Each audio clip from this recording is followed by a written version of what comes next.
What's up, Schmodown Universe?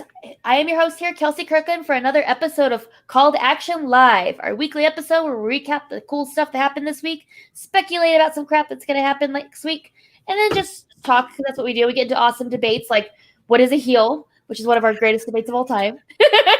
And the person that had that amazing debate was the amazing, the talented Alex Mac. How are you doing?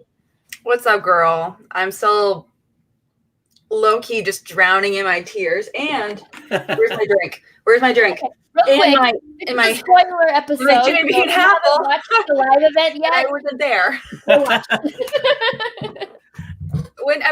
I reacted last night to both of them, not live, but I mean, I reacted to both of them in time, in lifetime or whatever you call it. And I was like literally just like watching it, and I was like,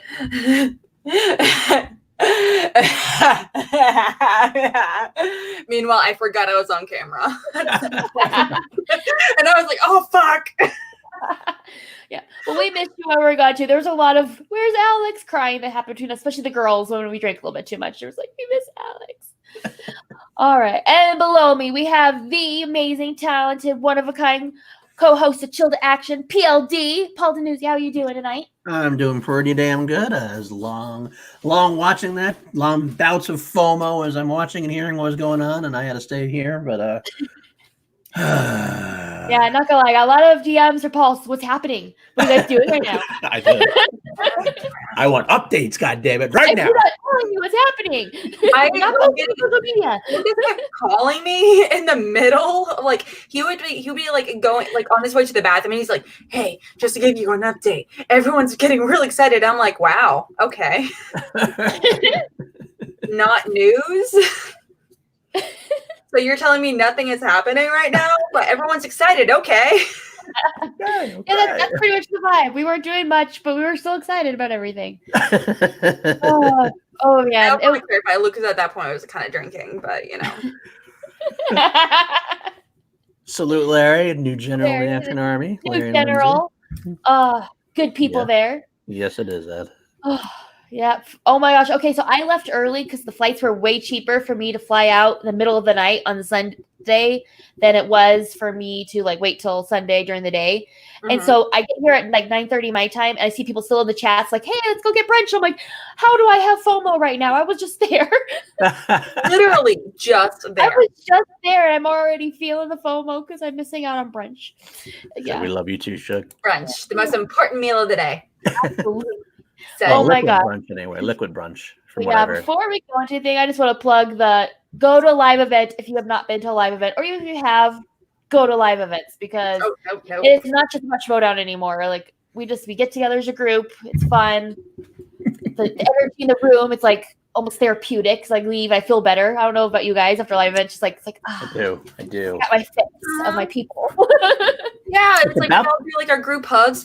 Kelsey, you, Danny, and I, when we like come together over in Houston, almost called it Hotlanta, and I'm like, that's not a place. Obviously, that's not a place. We need to get a video of us like coming together to like theme music, and we're all like group hugging and jumping around, crying, and crying and telling each other how much we love each other. So it's entertaining. It's about the people more than it's just as much as it is the event. That is family, and like I just as much I look forward to seeing you girls more than just as much as I look forward to seeing the live event itself. Same. That's why I got to join up and go there and find the army, because the army is the one who will take in group of people support you. Yeah. All right. Well, let's recap this amazing week of Schmodown of matches. Starting with my favorite division of all time, which I am hoping this season we see more. Star Wars. We had Sean Sullivan versus Adam Witt. Suit up Sully. Sean Sullivan. We love Sullivan. Sean the Saint Sullivan. Oh my gosh. I love those guys so much. That was like the hardest match. I reacted to it, and it was one of the hardest matches for me to like vote for somebody because I wanted them both to win. I love it. Yeah, we know. We were talking about it. Right there. Shawty Sullivan. Yeah, Sean. Oh my gosh. That match was so good, so entertaining. Oh, I laughed so hard. Kate's bit now with pulling stuff out of her fanny pack is like my favorite thing in the universe, and I like how that's a thing now. I love that. That's what was like the weirdest one? There was like one with Tom where she like whipped out like juiced up placenta or something. Yeah, I was like, I know exactly what she's going for, and she is on point. I respect it. Oh my god. Kate is very supportive of her players. I'll definitely say that. Kate is quickly becoming one of my favorite showdown personalities. I loved her always on SEN, but now seeing her in the managerial role, it's like we've been missing you this whole time. Like your spot has been a vacant hole in the showdown that needed filled, and now you did not even know. We didn't know we needed it. That's a good question. I don't know. He is not a heel at Crimson 94X. Definitely not a heel. He's just too casual. He's such a chill dude. That Sean fella. I really love Sean. Sean's a pretty cool guy. Yeah. Love it. Oh, it was such a great match. Anything stick out particularly to you guys? Any moments that you were like, that was pretty cool, or? The whole thing is pretty cool. I mean, I say as much as so. It's always in the chat. We love him, and I love Adam Wood too. He's got a great. It just was great seeing competitors that are going to be bringing that division up. I mean, the division has been kind of low for a long time. It was like pretty much Alex Bateman and then whoever else they could get kind of drag up. Brave enough to try. Right. And these guys are showing their stuff. I think a few of them, like it's definitely seemed like, I mean, Sean and I talked briefly. Like the lights got to them a little bit at first. Like a few stumbles that like they knew answers to. I know, like the Princess Leia question, Sean got wrong. He knew it. So the kind of lights were a little bit much right at the beginning, but as the match went on, they kind of seemed to find their footing. They both found and at the end, I think they really showed that they're going to be in the game. It's going to be a great division.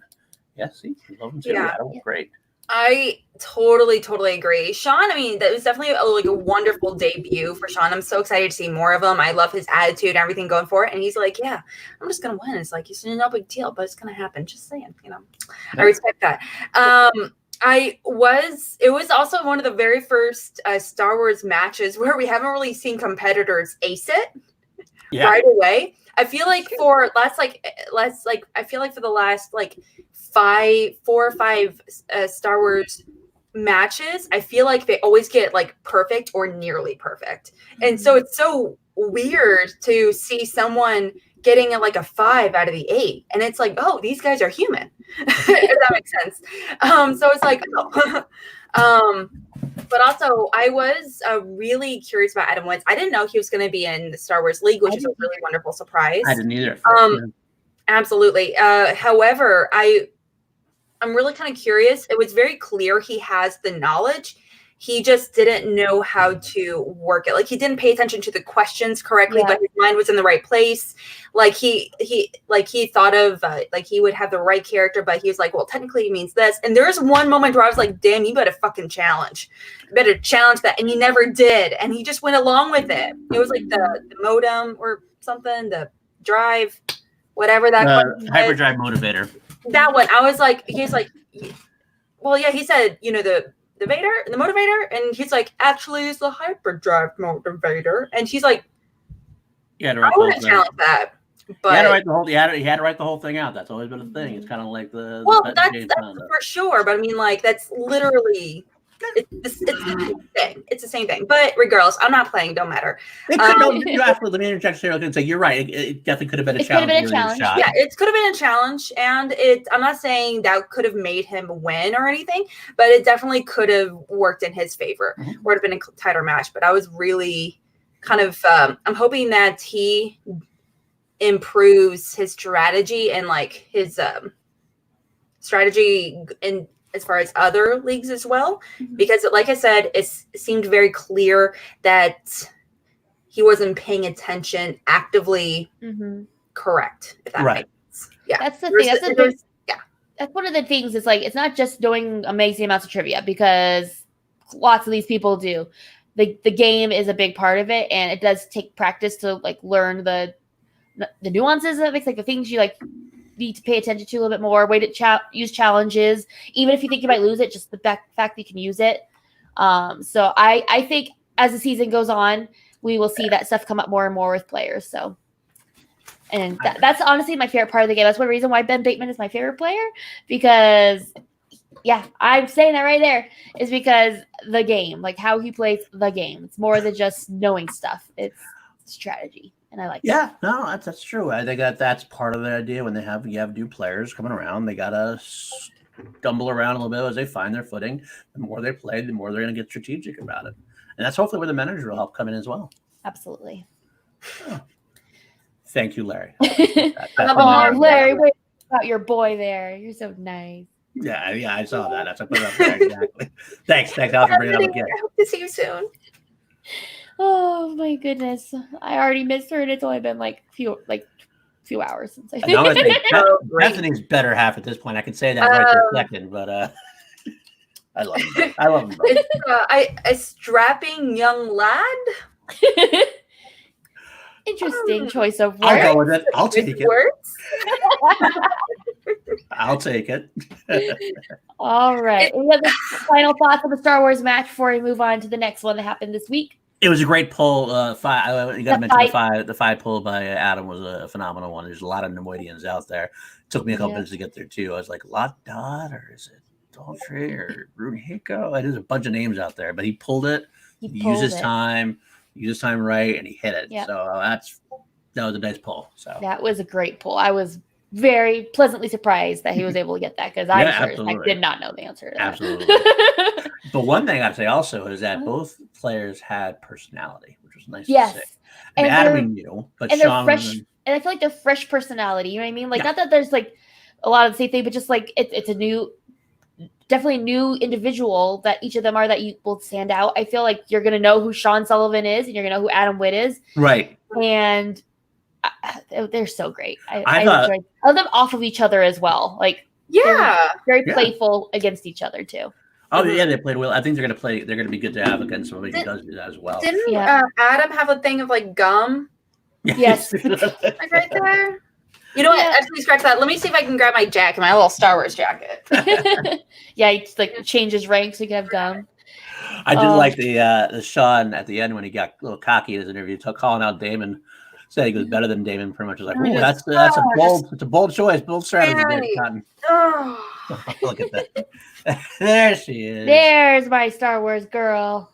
Star Wars girl that can't name like 5 characters and all this I'm like General Akbar, Han. Speaking of that, wow. Princess, in the words of what's that movie called? Princess Leia.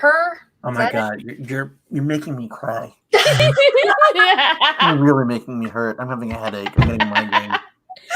Well, Alex is gonna kill Paul on screen. No, dude, you know, okay, what was that movie? Zach and Mary Make a Porno, when they do like those Star Wars. Star Wars, that's my favorite movie.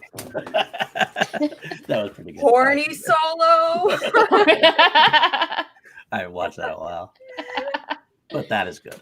Oh, that's funny. I love you guys. Oh my gosh. That jacket from that same trip that I don't know if you guys saw on Twitter. I got a Nerd Chronic made me an edit of the video of me seeing the Falcon for the first time. Oh. I'm so happy to have a Nerd Chronic edit of my life right now for 10 seconds. Oh my gosh, that footage of you just like look at your face is like goals. I wish I looked at anything like that someday. If there's ever a Sailor Moon world being built, that's where you're gonna get my look. That's where. See, I barely didn't get the Star Wars look. I'm like, where's my look? I don't know where it is. I'll find it. If we gotta have a Queen Beryl somewhere, get the Sailor Supers. Kim even said, "You don't even look at me that way." I'm like, "Go 0.5 past light speed. We'll start talking." Mm-hmm. Oh my goodness.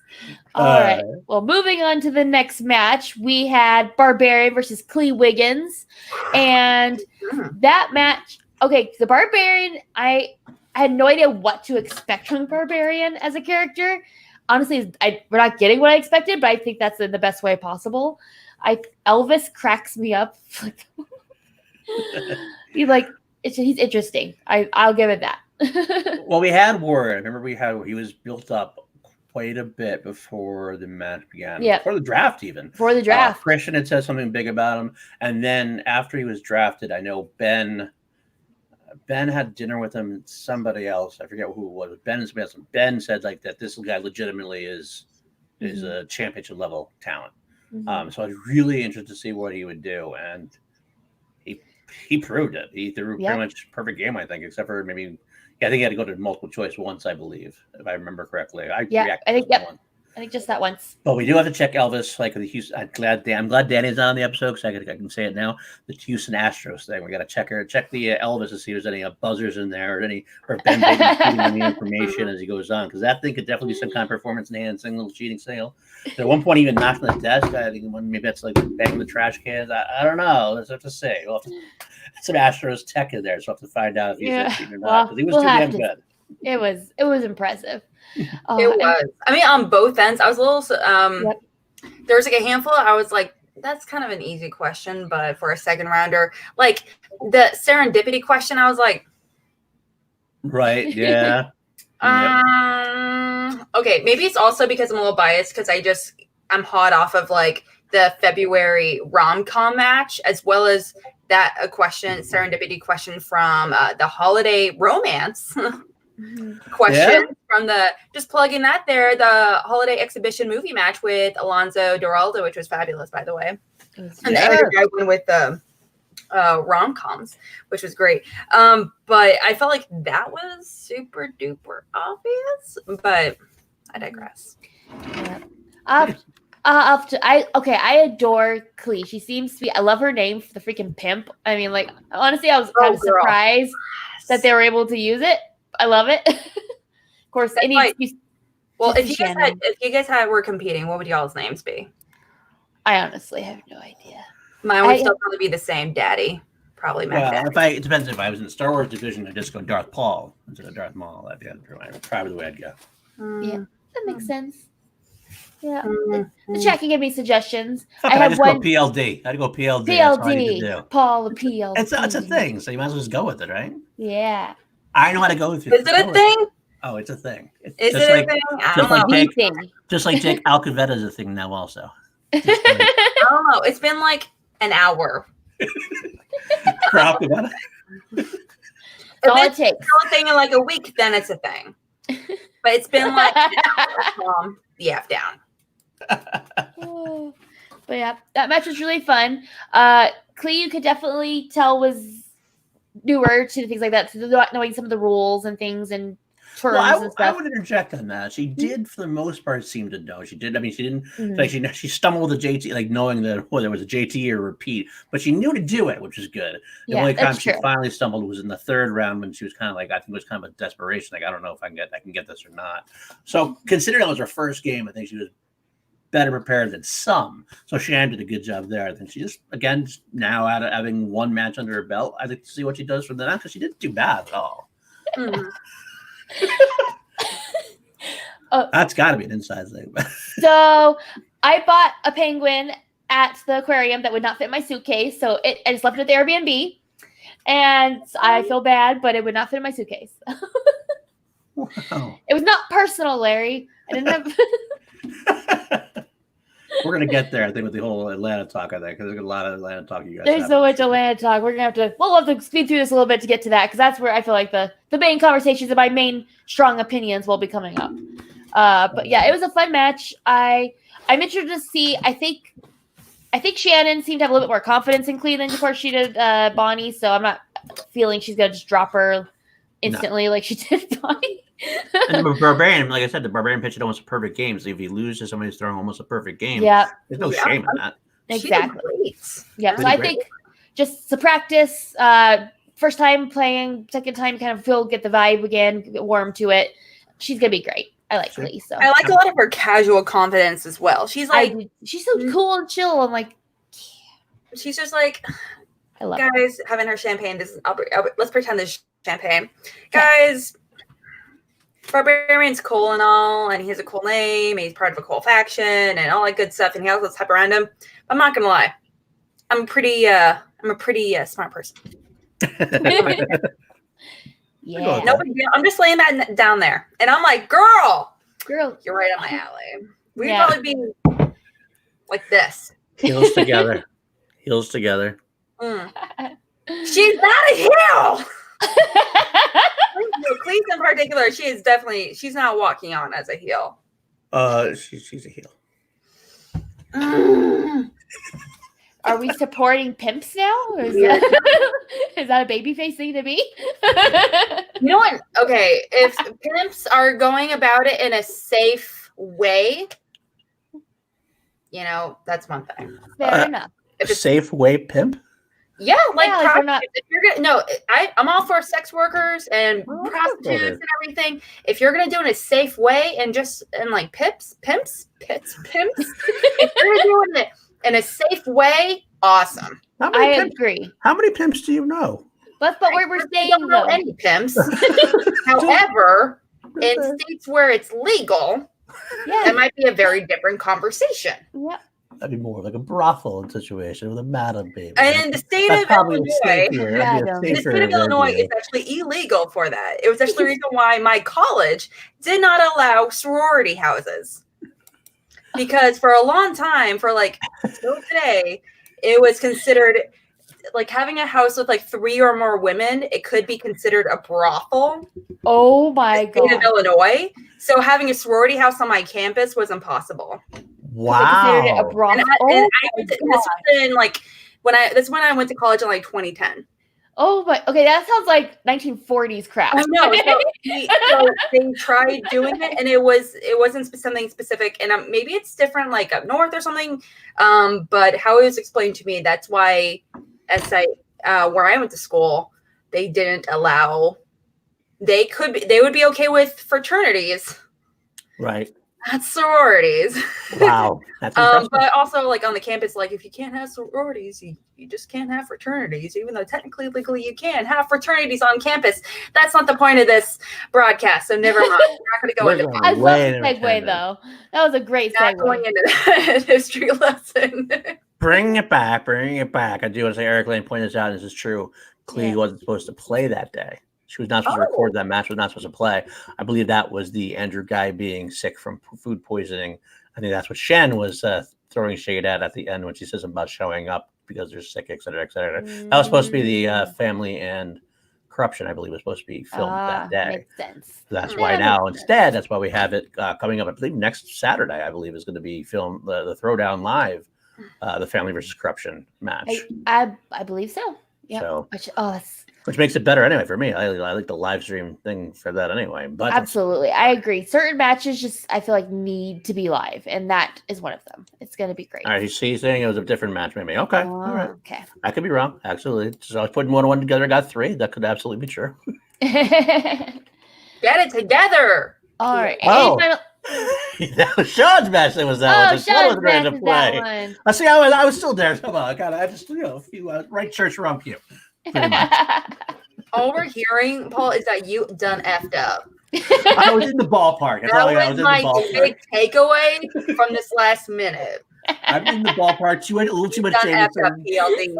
Little Jameson, a little Jack Daniels. I'm there a little bit. I need a little help to get to the finish line. Stumbling to the finish line, pretty much. Yeah, but what else do you expect from Mac? Sean Sullivan gets my back. He gets me to the finish line. That's what it is. That's why. That's why I drafted my fantasy team. He's going to help me to the finish line. Paul, no finish line. Denuzio. That's wow. That's original. Whoa, ouch. And our heel tonight, Alex Mac. Once again, proving the heeldom. The heel, not heel. All right. Any final thoughts on that match before we move on to? I feel like kind of the main event this week. I mean, it was just like a little thing that happened in Atlanta. I mean, it was no big deal. No big deal. No big deal. You'll finish up saying they're both good, solid matches, and I'm excited to see from all 4 competitors what's going to happen next with them. Absolutely, I can't wait to see them go on and continue to thrive. Who do you think? Since Sully won, since Sully won, who do we think he's going to play next? Alex Malanta, maybe Knapsack. Knapsack. I would vote probably Knapsack. Yeah, I forgot about him. Yeah. I think Knapsack would be a good back in there. good next step there back at this point. So that would be cool. Yeah, now I think about it, I remember Grace mentioning that Sullivan and Naxok, they might be going up against each other here in the near future. There you go, Alex, just for you. You got a fan. My one fan. What's up, Crimson 94? That's right. It's SULLIVAN. Spell Sullivan. Oh. All right. Well, moving on to the undercard for a pretty amazing event I went to. FOMO. Well, speaking of it, you're going to talk about Atlanta. What about you there for the comedy night, right? Oh yeah, if you really want to talk about Outside Showdown, I'll happily talk about the comedy. Might as well get the whole roll. All right. Well, I didn't hear details. Friday night, I went to an amazing comedy show in a basement of a hotel, which it was interesting. I've never been to a comedy show in that kind of location, but it was great. Everyone was really nice that worked there, and the drinks were good, which is high priority. Right, of course. And we one of the openers her name was I can't remember her last name. Her name was Olivia, and she was really funny and she was great. But then coming after her was a certain spider that came on named Robert Parker, who this is what I keep hearing about. Cocaine Dolphin. Oh my god. I was wanting this joke now because this is what I've been hearing from numerous people about Cocaine Dolphins. So. He crushed it. He nailed it. It was so funny. He could have had the whole night and I would have been fine. He was so funny. So definitely Robert Parker comedy fan now. He sold me. And then following him, we had John Roca, who apparently literally had just gotten off the Uber from the airport and walked on stage, still had his headphones, and had written his set while on the way. And it was awesome. Like it was funny. He had like physical humor and stuff like that too. I had heard some things about the last time he had came on it was Houston. Mm-hmm. I wasn't at that one. I can't say anything, but he nailed it. He crushed Atlanta. I was at Houston technically. I just wasn't a comedy show that. All right, keep going. All right, so he was great. I want to see Roca perform again because he did an amazing job. And then, of course, the highlight of the night was Ellis himself. He had some material I hadn't heard before, and it was so funny. He worked the audience great. The poor family in the front row just got it all night long, so much jokes and humor at them that it was.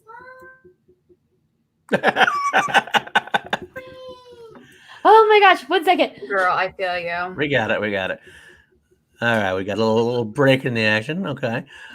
Well, I'll be back. Okay. Motherhood.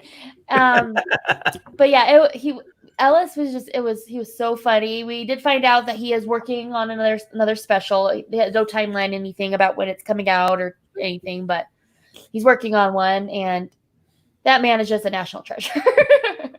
He was so funny. So if you have not seen Ellis perform comedy live, please show up to Showdown a day early if you're going to an event so you can see him, because just a single father, he knows what you're talking about. Yep. But yeah, and then after party, of course, was amazing and great. Great food, drinking, maybe a little too much on some people's parts. What was the drink of the night? My drink, I had a rum and Coke, Diet Coke. That was my go-to because I was still kind of not feeling very good from the night before because I did way too much drinking the night before. So I was pacing myself, but still. At the Action House? Really? Too much drinking? We're a little bit famous for that issue, which is probably not the best thing to brag about, but it's true. I was a little disappointed. I'm not gonna lie. There was a picture shared of some Bud Light and some Yingling, which I really actually love that beer. And there was a few things of whiskey or something, and I felt distraught. I almost threw up in my mouth because it occurred to me that no one brought the claw. It was a claw-free action. There wasn't any claw in the house, in an action fucking house.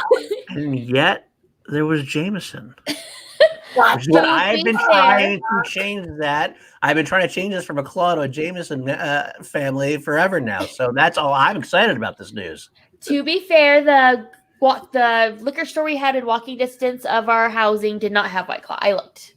They just had like Trulies and stuff, and I'm not stooping to that level. But it's the claw. I mean, like, you can't go wrong with the claw. I know. It's so yummy. Yeah. With no bitter aftertaste. We will fix it, Alex. Next free for all, we will have Claw. We will make it happen. Well, you guys might. I have my kids, so I probably won't have Claw, but you guys can have Claw. Oh, trainers. It's just yummy. It just is. No Claw. Fair. There you go. Now, I mean, okay, I just also want to clarify, White Claw is not the greatest drink ever. Oh, that sounds disgusting. Why would you White Claw is not sully? the greatest drink ever. It's just so light and refreshing with no bitter aftertaste. And I just want to casually just drink it hanging out on the porch while grilling a fish or something. Like, I'm not drinking or anything. Just clarifying. Okay, Crimson, I will just say I would not sully the good name of Jameson by putting it into White Claw. Just letting you know. I would not sully the great name of White Claw with Jameson. You shut your mouth.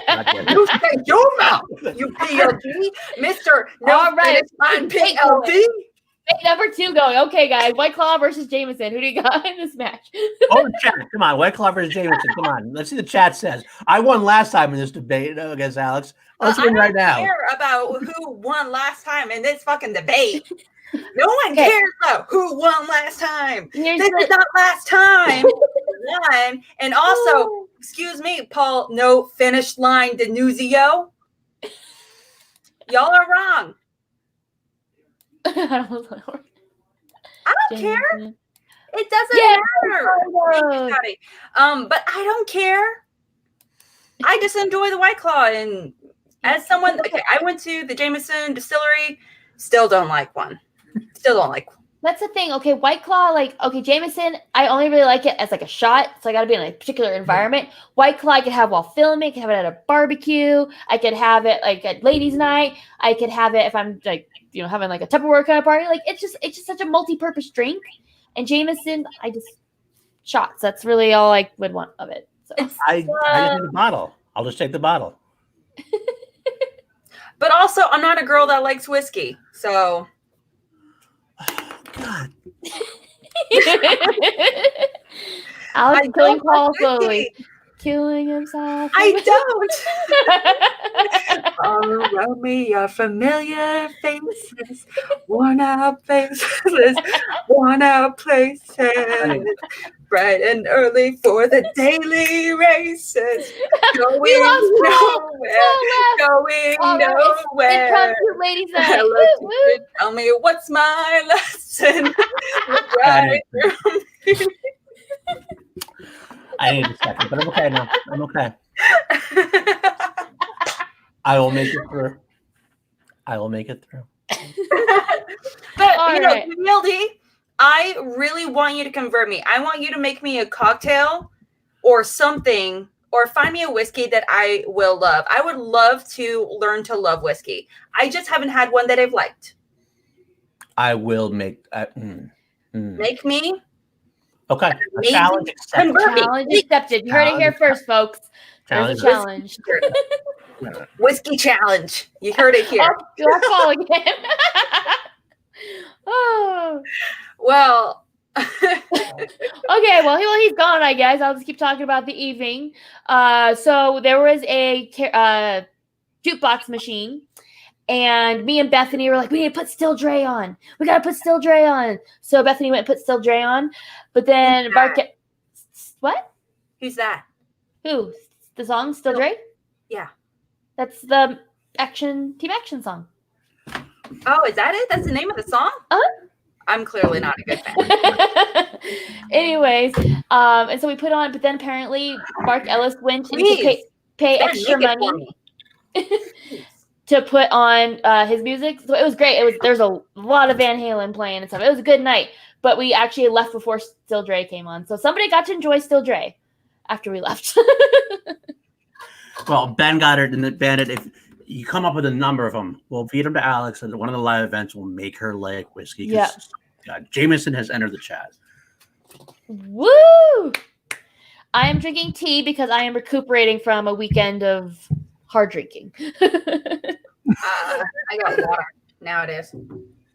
Well, look at Alex being so hydrated. I'm impressed. Well, I drunk off of this last night. Wait, is this a whiskey? It's James Bean. Bourbon whiskey? Even infused with apple. I wasn't a fan. That's true. Last time I did the whole bottle, I did have to call it up. Yeah. Well, Guy's not retiring this time, so I have to call him to make him unretire. Damn it. Oh my gosh. I do not want to relive that night, that catastrophe, that fiasco of the night. I can't. Oh, it's a night that lived in infamy. Eric, I am gonna get Lucas and I are trying to move to Ireland, so hopefully I do learn to love Irish whiskey. If you move, I don't think you're allowed to move to Ireland. I think they'll totally turn out your visas and stuff if you don't. Also, when Lucas and I were in Scotland last summer, we didn't like Scotch. I just don't like whiskey, so like me trying Scotch is not exactly something I'd be excited for. And Lucas was like, "Yeah, this just tastes like dirt." We're gonna lose PLD again. We're never gonna get to the end like, of it. This is just not good. I'll just take a Black Barrel Jameson. It's like I don't need it. I'm slowly dying today by your words. I'm just watching like the light leave his eye. Kelsey, I am so sorry that we're getting so far off topic. That's all right. That's our show, so it's fine because we can't stay on topic. All right. Well, anyways, the day after the comedy show, we had a certain event in Atlanta that was pretty amazing. Not gonna lie.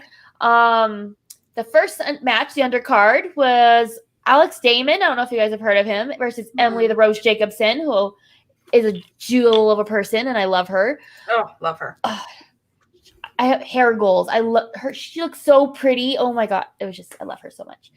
But that match I did not know what to expect going to that match, to be perfectly honest, because we have not seen Damon perform in IG before.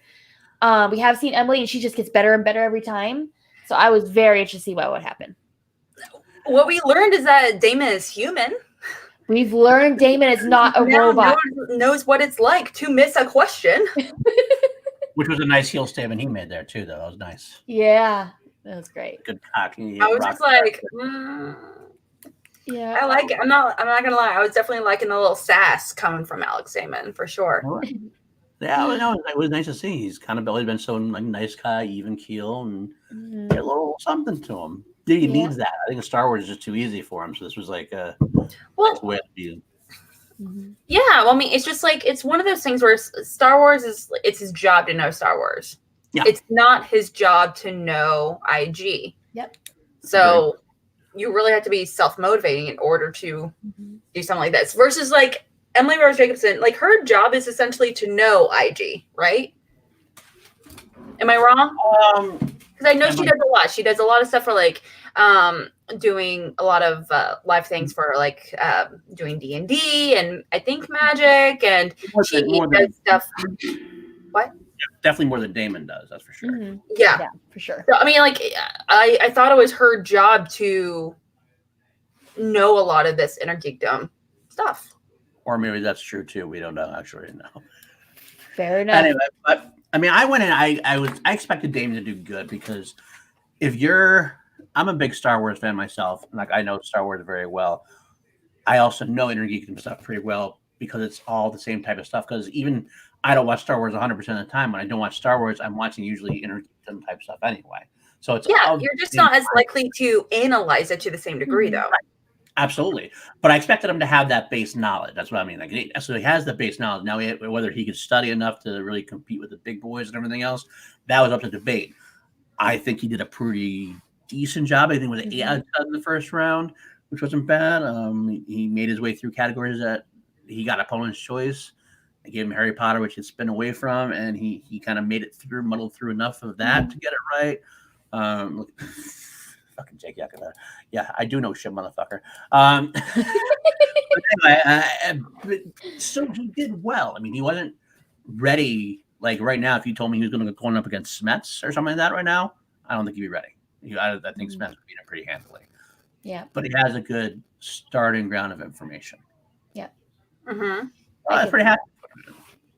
Yeah. I think he's one of those people who has, like, everyone has the different, I feel like we have a lot of different types of movie trivia competitors. Some of them I feel like do have like that really quick photographic type of memory that just like things just stick there. I feel like he's one of those people where things just stick. But the way he watches Star Wars versus the way he watches other IG, maybe if he binge watched Harry Potter just all the way through once or twice, it would just be there. You know what I mean? Like, I think he just needs like a good once over through IG, and I think that would just take him up to a next level. I agree.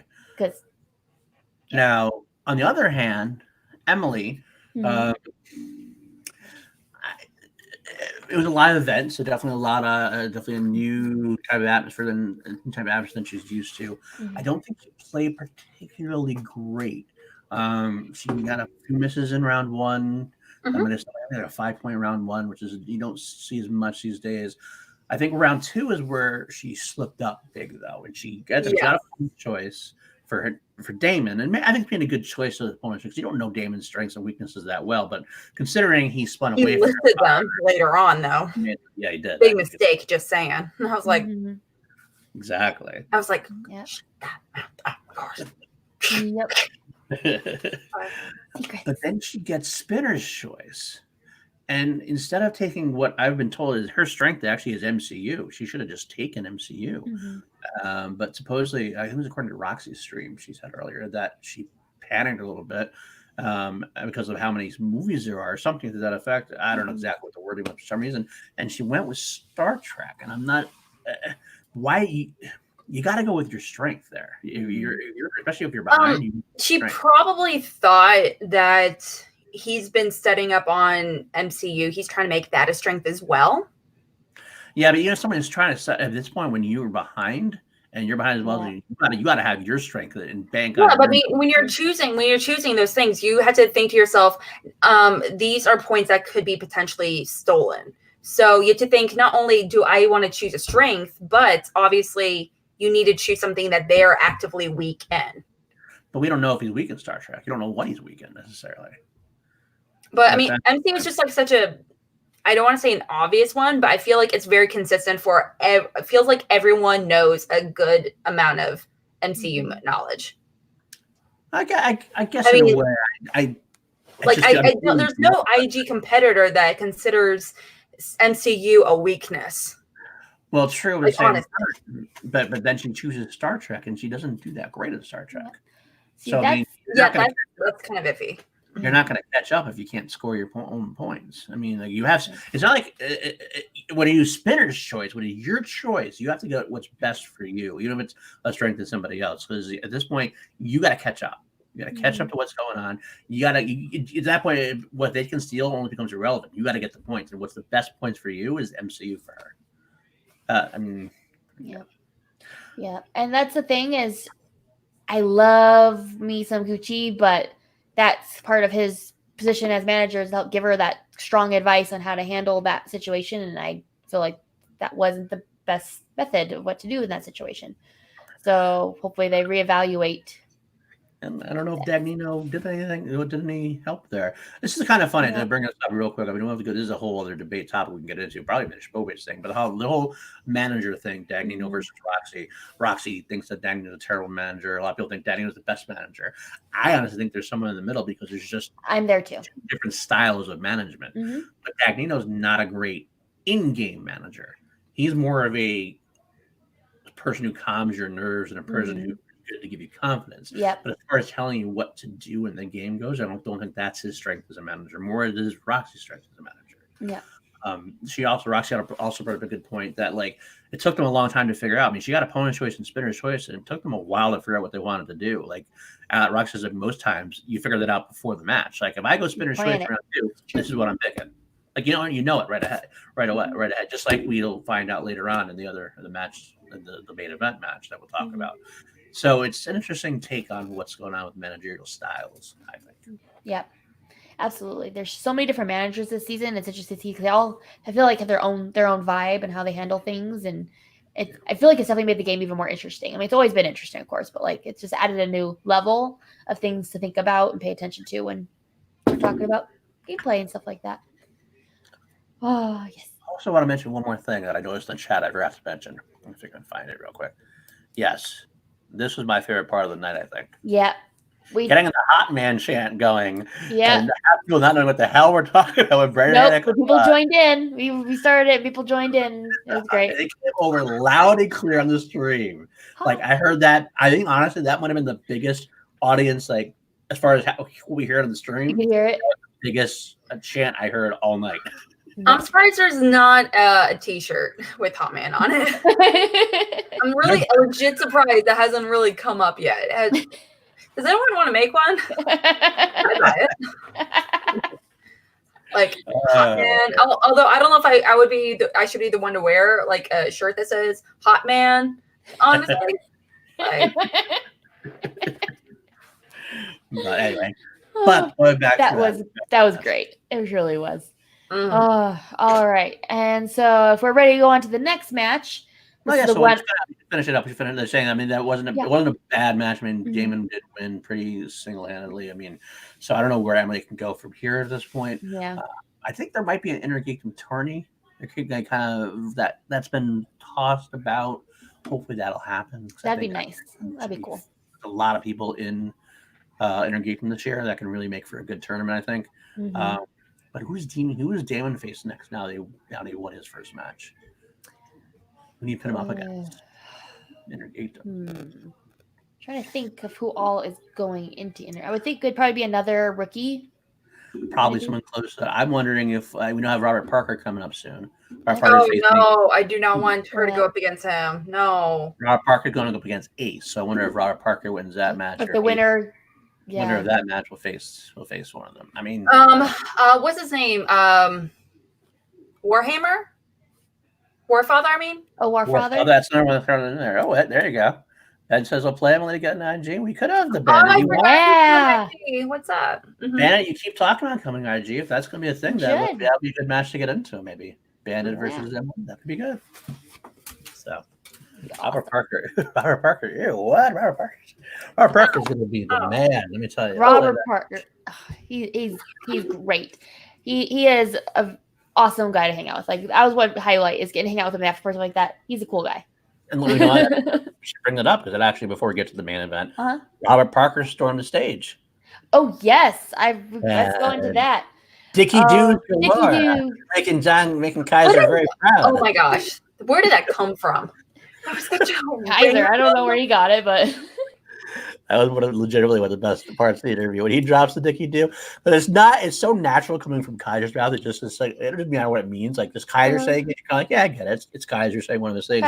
Seeing Robert Parker saying it was like more eloquently said. Dickie Doo. It was so great. Yeah, that was fun because I mean, we know who Robert Parker is. The fan leagues, of course, know the legend of Robert Parker, but the general audience hasn't seen him yet, so they don't really know what he's bringing to the table. They just heard the hype, and so I think getting to see him on screen and get to do his talk, I think was great. I think it maybe pumped people up for his upcoming matches. Malcolm Mini makes a great point. That probably will be the case since Robert came and stormed the stage. That's a total wrestling move at that point. You get him to come up.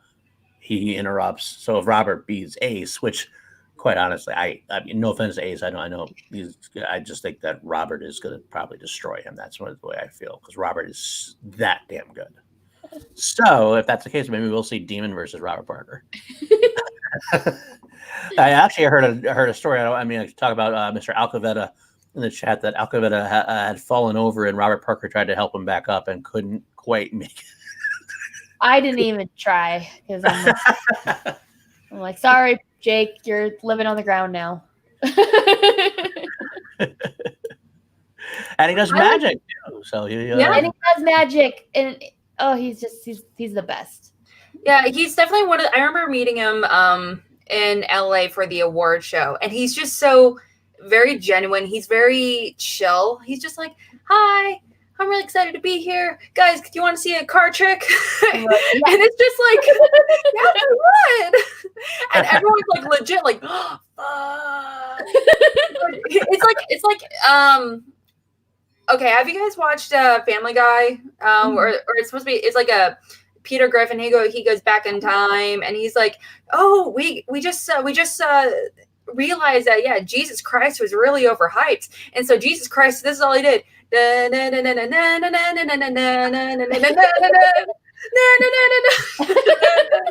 remember that. Yeah, Jesus, really, that was a lot of hype for not cool magic. But it was like on that. I'm not saying he gave like shitty like magic tricks, because he gave like really awesome magic tricks, but it was just like watching him do it. It was just like, like we were all like legit, like, what did he just do? What kind of voodoo magic is he doing here? It was bonkers. It was really cool though. But he's such a chill dude. He offered to buy me a drink, and I was like, fuck that. Let me buy you a drink. Congratulations on being drafted. So he's a great guy. I will say, if those in the chat who do not know Robert Parker very well, some people do know him very well from the fan leagues and things like that. But if you don't know anything about him yet, we did have Robert Parker on Chilled Action. So if you want to go back and find that episode, it was a very fun episode. It's so fun. Very intelligent, very knowledgeable. He knows what he's doing, and he's a fun guy. So I definitely go back and watch that. Yeah, absolutely. Oh, all right. Now, did I miss anything? I like to add that I had wine in my hand through most of this, so I think we're good. Okay, so moving on to the next event. It's a little match. I mean, it wasn't that big of a deal. It was just like a title defense between my favorite player of all time, Ben the Boss Bateman, for the greatest of all time, Dan Murrell. I didn't know Drew was there. Oh, Dan. I'm sorry. You said Dan. Mm-hmm. I thought you said the greatest of all time. I thought you meant Drew. Sorry. Mm-hmm. That's GOAT with an H, dude. Wow. This was quite a match. This actually, I mean, I know recency bias. You say this is recency bias, but this, I think, that has to go up in contention for greatest match of all time. It was that damn good. I think. I'm not gonna say definitively. There's definitely up there. I mean, you got Kalinowski, Cushing, you got Above the Line and Patriots too. Ken Knapsack versus Sam Witwer. I mean, there's a lot of matches that you could be throwing up there, but this, I think, no doubt, is in the conversation. Can we just pause for a hot second, because Oscar Romo telling my girlfriend I need to listen to my friends, and she's saying that they have no clue who you are. Who are you? You tell her she's wrong. Okay, just want to let y'all know that Oscar Romo is the shit. He's all in a bag of fucking chips. He is so wonderful in so many different ways. We are friends. We are legit. And the general in the Action Army. Definitely. Now a 5-star general made his upgrade to a 5-star general. Oh, yes, awesome. I'm a little behind. We had a lot of upgrades in the Patreon tonight. It was insane. The Commander-in-Chief in the Action Army now, Jake Alcavetta, has joined the Shashex in the Commander-in-Chief realm. Wow. It's not a thing, guys. It's a thing. It's not a thing until it's been a thing for like a week. Until then, it ain't a thing. I got your back, Jake. I got your back. I'm trying to. All right. So, hey, Lucas, how you doing? Lucas, what are you doing here? Like, are you in a hotel room right now? He's not there to bring you drinks, so it's kind of a weird show, Alex. I know, right? He's not going to pop up in the background supplying his alcohol. He's driving all the way from Atlanta. He said he was going to stop in like Nashville or something. Something. But yeah, he'll be here tomorrow. So, yay! Very true. Lucas I know exactly what heels and pimps are. Okay, you just argue about it. Lucas and I tend to agree on a lot of stuff. It seems like. All right. Well, to the match. We're definitely tangenting, so let's bring it on back. To the match. All right. So, I don't know what you guys felt going into this match. I was the entire time sitting there, like on the edge of my seat, gripping the handles, just like stressed out of my mind because it was such a solid match, as you have said. Like, it was, I consider it definitely top 5 for sure, if not one of my personal favorite matches of all time, strictly because of the emotion I felt while watching it, because I was fucking stressed the entire time because it was so close. Well, the first round went down. Yep. And it was kind of almost deflating in a way because Ben missed a couple. Yep. And once you miss a couple, I mean, with Dan getting the perfect round and the bonus, you're like, Dan's up 3 at the end of round 1. That with anybody else, it's like, but with Dan Murrell, you're behind 3 after the first round. You're a little like, wow, this could suck. Absolutely. But then round. It's really weird to think that I have a hard. Coming out though. I actually mentioned in my reaction yesterday that I have a hard time acknowledging Merle is an underdog in any situation. Mm-hmm. Like, soon enough, he's going to be a rookie in IG, and he's going to be the undercard to someone else. And I'm like, no. Yeah. Like, he's going to be coming out first for a handful of matches, and that feels so wrong to me. Wrong was out there first last night. I'm like, technically you are coming out first, but no, you're not the undercard, dude. If Ben Bateman were to win, that would be a surprise. It's like Batman versus Superman. If Superman actually won, that would be a surprise. Well, okay, so round 2 comes about now. And Ben actually has the unfortunate have to going first. He likes to play second. Yep. But because he was down, he got to play. He spins Nora Ephron. That was, and I remember when I got that, I'm like, wow, it's a new category. Yeah. Which is a good thing sometimes, because when you have a new category that hasn't been used, you're getting those surface level questions. But I didn't know how much he knew about Nora Ephron, but he brought it. Great. He brought it. He went through. I think was he perfect on it? I think it was 8. Did he get all 8? Or at least 7 out of 8, maybe? I don't remember. He killed it. He crushed it. Oh my gosh. And just saying, we do have the answer to Nora Ephron scripted and directed movies. Yes, exactly. That's pretty expensive. So then when Dan spun rom-coms, I got it's kind of the recollection in my head. The Drew Ghai Dan Murrell match came up in my head. That's what Dan got for Andrew. And Drew got like 3 steals against him, and it was this massive deal. It's like, wow, I felt like, well, maybe Ben has a chance here. Dan did well in the second round, not as well, but the one thing that hurt Ben is he missed the steal. He missed the steal that could have been a big, of course, I'll say this right now, every missed point, every missed thing, obviously at the end of the day, when you lose, like when that final score is like that in sudden death, everything is a missed opportunity. Yeah. This was like the first big missed opportunity. For sure. But what do you think of that betting round? Well, that's the biggest point of the match right now. Yeah. That was a highlight for sure. At the end of also Medea movies? Yeah. Dan got Anne Hathaway.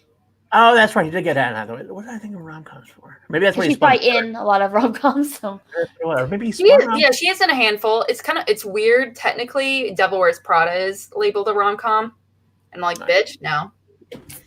Okay, so it was Anne Hathaway. I don't know about rom-coms then. What I was thinking.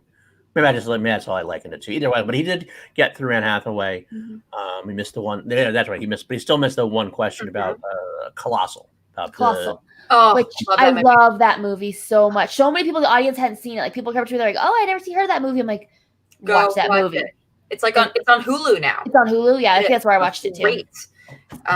It's a great movie talking about a lot of the nice guy, really tearing down the nice guy thing, which I appreciate. So yeah, it wasn't Anne Hathaway. Now I remember being the lame as Rob question. I thought that was a very maybe it's me because I thought that was a very easy 2-point question. The song's the one song she sang in the movie. I Dreamed a Dream. I remember that. But either way, he got through the category. But Bateman had the one miss, or the one missed steal opportunity rather. It was 15. I believe it was 15 to 14 at the end of that round. If I'm right. Yeah, that's what it was. That's when we come back to round 3, the betting round, which is probably one of the single most important rounds of the match because Absolutely. they spin and Ben puts a strategy in gear. Dan spins it and he gets opponent's choice. Mm-hmm. And Ben chooses Tyler Perry. Another new category, but it's something that Ben announced later on that was a strength of his.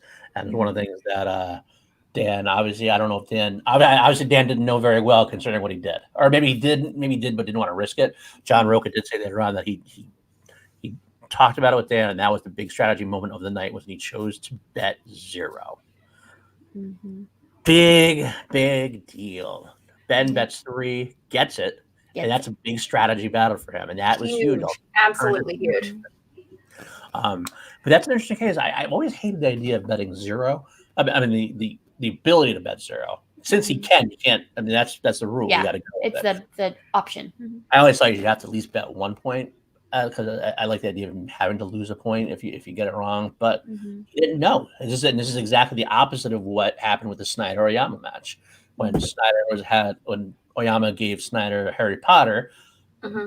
He should have bet 0, and if Jeff Snyder had bet 0, he would have won the match in New York. But he didn't. He bet 1, and he ended up losing. Dan learned from that and fucking bet 0. Ben did annihilate Dan when it came to the speed round as well. That's the next round. Betting round was great, but I was like, holy shit, that speed round though.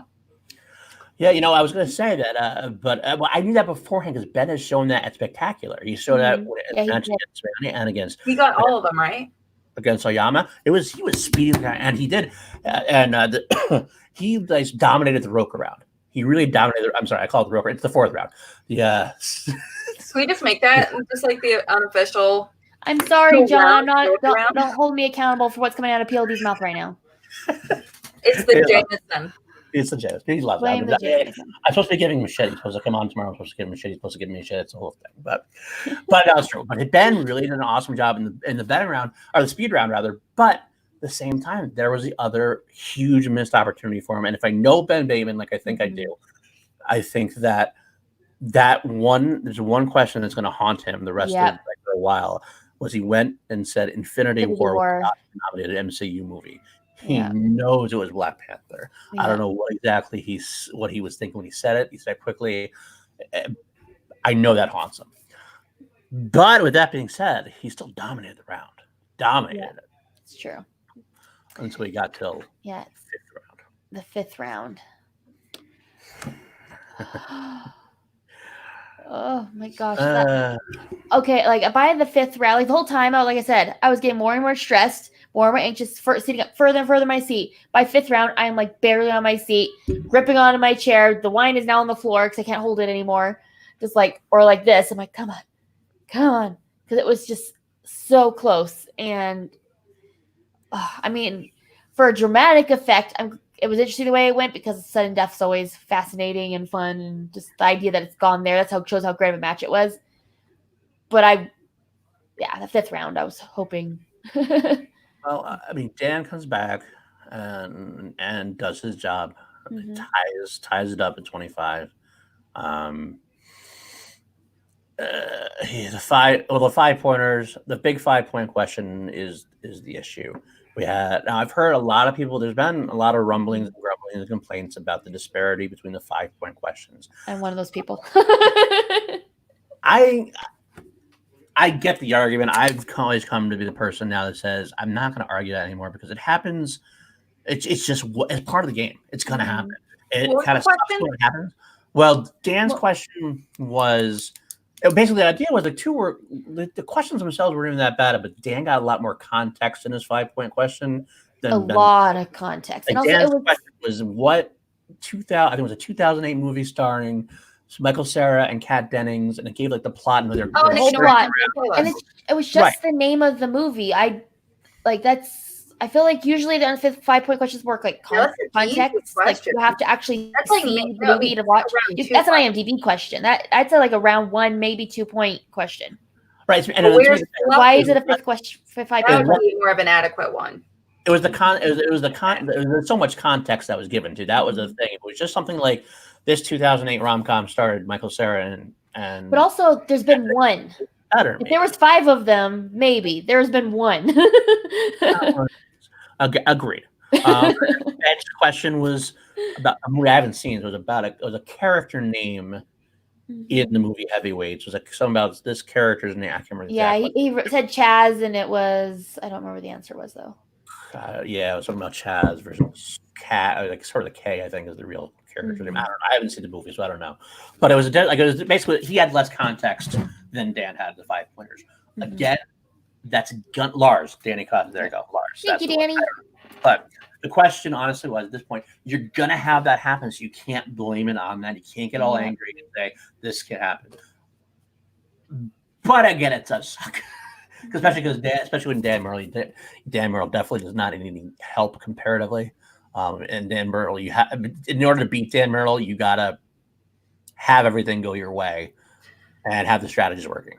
And neither one of them were perfect in the first round either, from what I remember. Is that right? Dan was perfect. Dan was perfect in the first round. That's what it was. He was perfect, and Ben was he had 5. Was that it? 5 or 6? He had 6. He missed 2. He missed the 2 round. But so then that ended up being a tie because Ben got a little bit of a harder question. But it's gonna happen, so I can't blame. I love the. I mean, I always hate because the question writers get such flack sometimes, and they have a hard job. There's a lot of questions to write, a lot of different things to write. I don't have a problem with the question itself. I just feel like it was placed wrong. Like it should have been somewhere else in the match. The question itself is fine. Could be. But again, I agree with Justin here. Justin Hamilton says that to Ben's credit, he didn't use that as an excuse. He said he could, and it's true. He could have won, and I already mentioned a few times already that he probably could have won through, but he didn't. It's unfortunate, but he didn't. That leads to sudden death, and I got to tell you right now, as soon as it went to sudden death, as much as I love Ben, I think it was over because Dan in that kind of situation where it's just straight round 1. Yeah, we've seen him at free for all. Like that's a strength of his, just going around 1 type questions. Yep.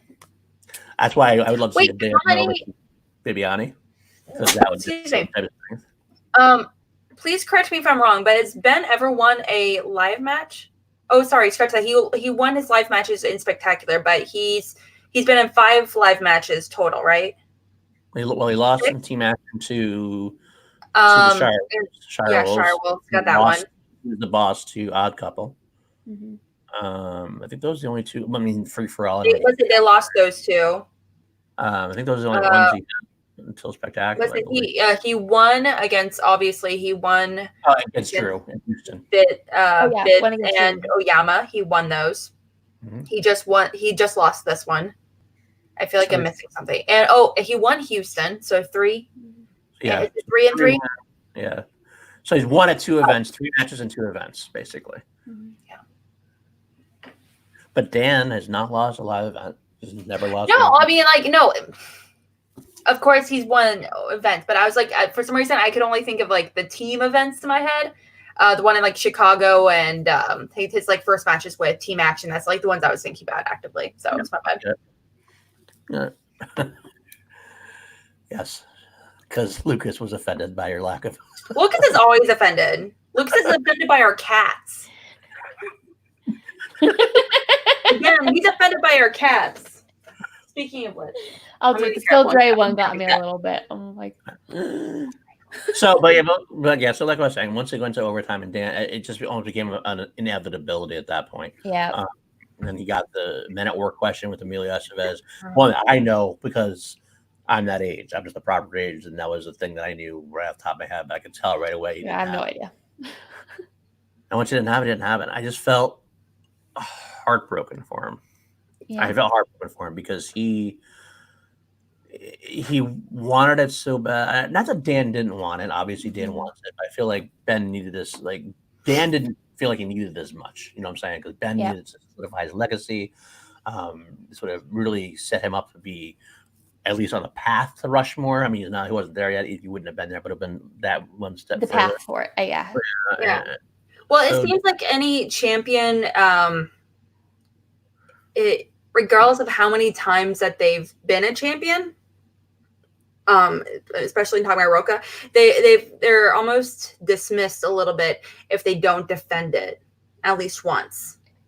if that makes sense. It's It true. feels like a requirement almost in order to be not only on Mount Rushmore, to not only win, have a belt in at least two leagues, but to also be a defending champion as well. He did. Lucas summed it up in the Action Generals chat yesterday. In person too. Lucas had a few Jamesons himself at that point, and I believe the quote of the afternoon and evening, and for most of the night, was just "fuck." Yeah, he just called me and just kept chanting that for like 5 minutes, and I'm like, "Babe, what do you fuck?" And I'm like, "Yeah." He said it for a good hour. I think. It was the word of choice for about an hour. Mm-hmm. So, but it was also the perfect word. And Lucas just kept calling me and be like, "My best friend is so sad." Yeah. My best friend. Now, the interesting aftermath was that there was a little bit of a spat between Rocha and Ben. It hasn't been discussed at all. Really, I mean, that has been discussed by people, but not anybody in the know. Nobody said anything. And Ben mentioned a little bit on the action stream earlier, but didn't really say much about it. Yeah, I see people in the chat asking me. I was on the other side of the theater. Like I sat on the left side, and it was on the right side of the stage. So I didn't hear.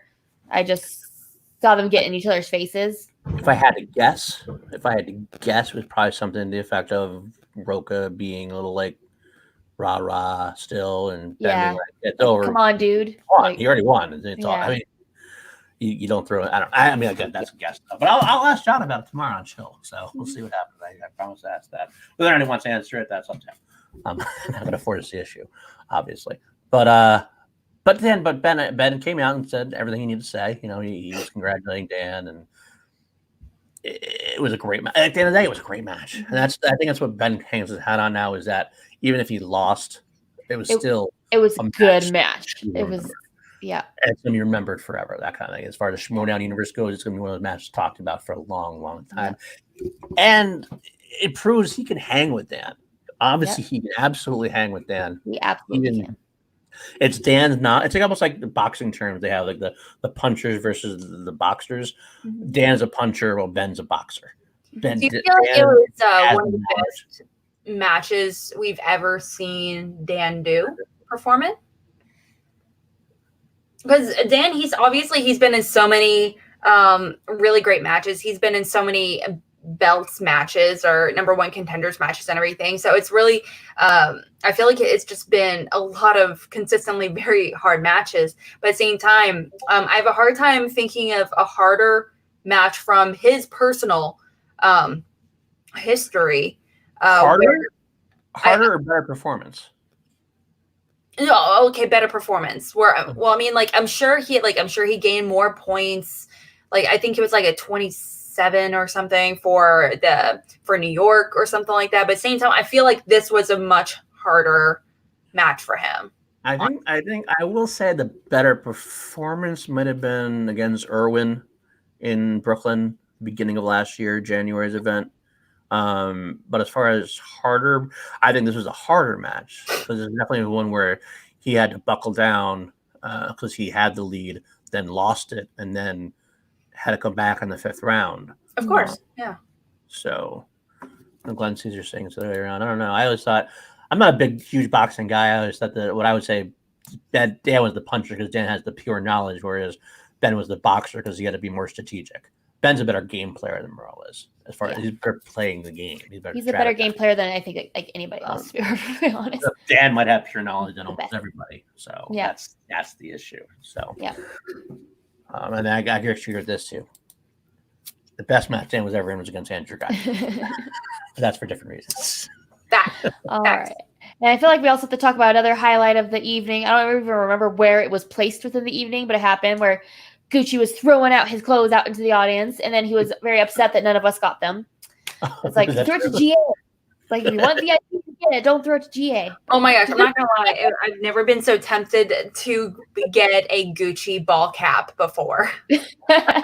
I don't care about ball caps. I don't wear ball caps, but I've never wanted one so bad. Then I was watching one on him, and I was like, you know what? Actually, kind of looks kind of cool. And I was like, motherfucker, he's turning me. No, this is how it starts. No. And then Alex wore the Fit Stock Exchange T-shirt. Oh my gosh. And yes, if you're older, Cam, if you're older, yeah, we know the Men at Work question. We did. It was very easy the way we had it. But again, Ben's just not that old. I had never even heard of that. So. You haven't. So yeah, exactly. It is. Like it was a very famous, I mean, not big hit, but it was just one of those movies everybody knows about back in the day. It was an 80s classic movie that was on cable forever. Well, I think if there's anything else we need to cover about the match. I did want to say I am glad, very, very, very glad that it did not come down to anything managerial. There's no challenges. Yeah. It wasn't a real quick. I was surprised, but I think it was their best. Well, because of the whole controversy about it, and because of the fact that Roca would be a much better in-game manager than Dagnino would be, and Dan doesn't need any more advantages, I'd say. So the fact that they didn't have I think the only thing Roca did managerial wise was talk to him about the betting round. Now that ended up being a big case, but I think Dan might have done that by himself anyway. I'm not sure. I think I have to ask John tomorrow if he'll oh, sorry, go ahead. No, I'm good. Go ahead. Oh, I actually came up with this week's episode of Schmobe questions directly after. Well, I was drinking, obviously. As a direct reaction to this match. So I'm excited. Are you going to reveal them or not? What? Are you going to reveal them or? No. You'll see them on Wednesday. You'll see them. Worth a shot. What do you think they should be, Paul? Oh, well, you can't ask me right now on the spot. I'll get back to you on that. Oh, are you? I'm sorry. Are you saying that you don't work well under pressure? I work fine under pressure, but Clearly not. If you're like, well, you're putting me on the spot, man. I just can't, come up with something amazing. I'm sorry, Paul. No finish line, Denuzio. I like to prepare. So I can really get the job done. All I'm hearing is excuses. Excuses. You want to debate me? We'll debate. You set a time. Debate. I don't debate. I just run it. You lose. Every time you debate me. It doesn't matter. It doesn't matter if I do it or not. I don't care if I play or not. It's all I do is judge you guys at debate. That's my job.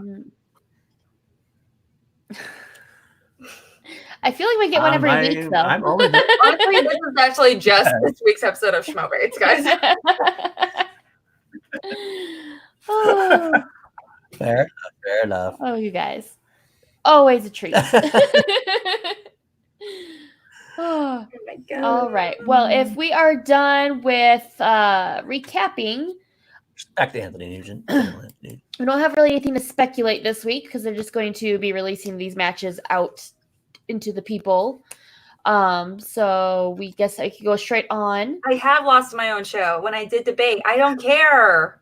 I don't care, guys. Like when I did a Fan League episode, I don't care if I lose. I'm not here to compete. I am undefeated in that show, by the way. You played once, or was it twice? I can't remember. 1-0, baby. 1-0. Wow. All right.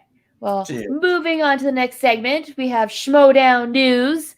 News that has come up this week with Schmodown.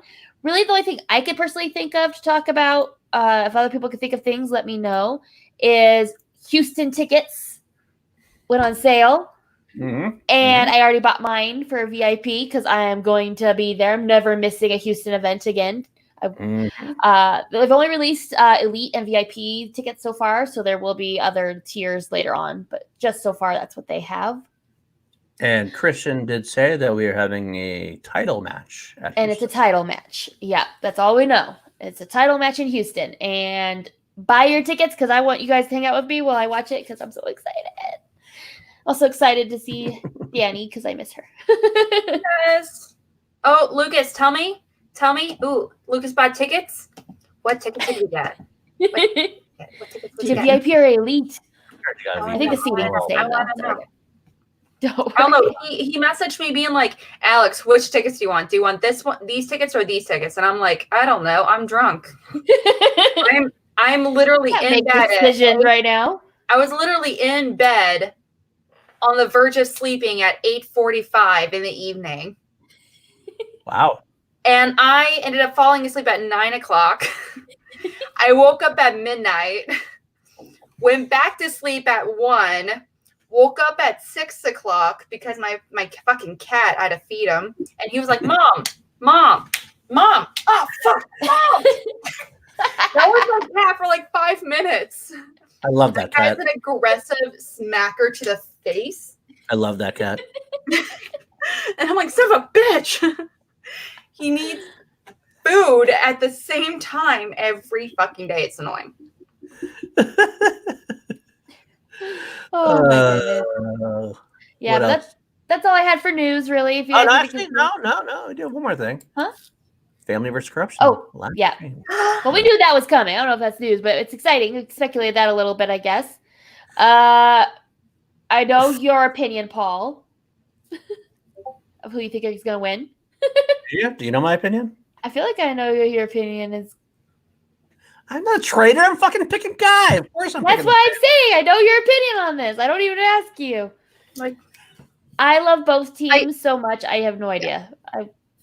Okay, I'm gonna tell you this is why I think it. Honestly, like no jokes aside, all like whatever aside, I think Mike Kalinowski, who I have great amount of respect for, he plays the game right.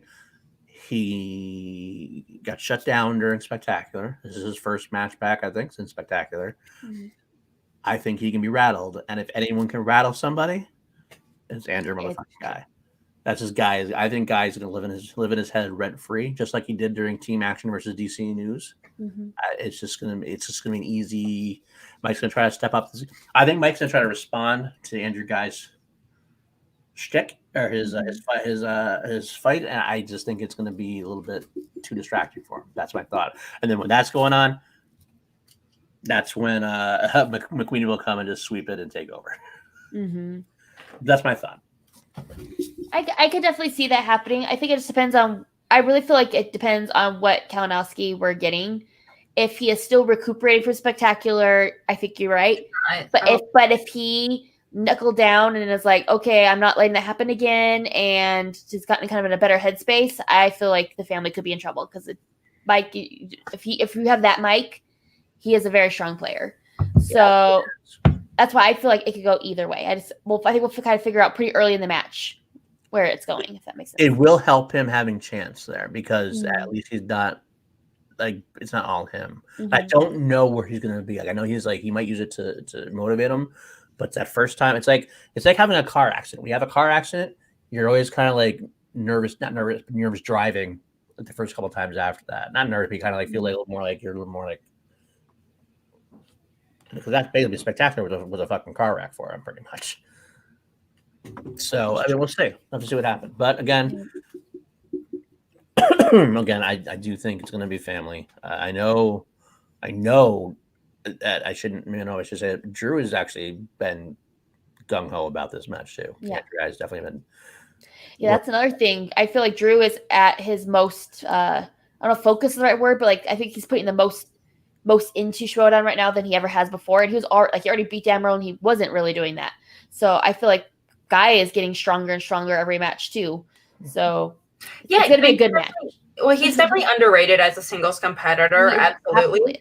I feel like that's something that needs to be a conversation that needs to be had, like a whole episode dedicated to like our top 5 underrated competitors kind of thing, along with the Rushmore question and all that good stuff.